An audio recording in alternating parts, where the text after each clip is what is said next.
এটা একটা CCTV footage, state bank of ইন্ডিয়ার মালদা ব্রাঞ্চে ক্যাশ কাউন্টারে আমি বসে আছি, যে পার্পল রঙের জামা পরে ভেতর দিকে।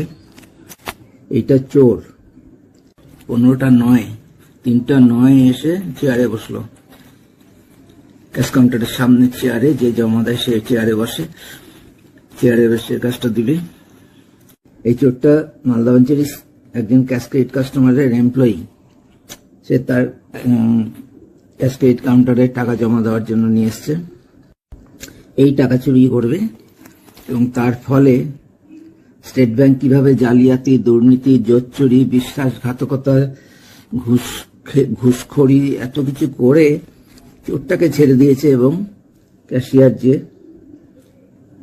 অর্থাৎ আমাকে চাকরি ছাড়া করেছে, ভয়াবহ অত্যাচার করে, নির্মমভাবে অত্যাচার করে, অপমান করে, ভয় দেখিয়ে।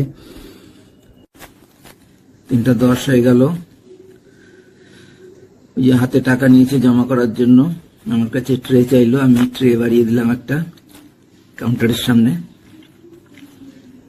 ও ট্রেতে টাকাগুলো রাখলো, যে টাকাগুলো জমা দিবে সেগুলো ট্রেতে রাখলো।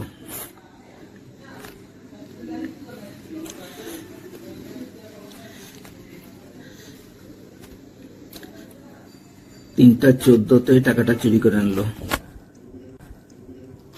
ঠিক 3টা 14, এই যে হাত ঢুকালো, টাকাটা চুরি করে আনলো।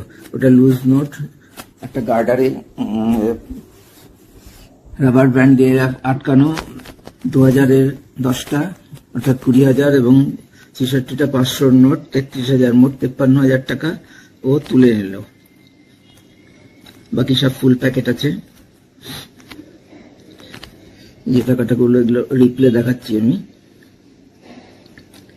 এই টাকাটা চুরি করলো স্টেট ব্যাংকের মালদা ব্রাঞ্চ থেকে। টাকাটা চুরি করলো এই চোর স্টেট ব্যাংকের মালদা ব্রাঞ্চ, মালদা ডিস্ট্রিক্টের সবচেয়ে বড় ব্রাঞ্চ মালদা ব্রাঞ্চ।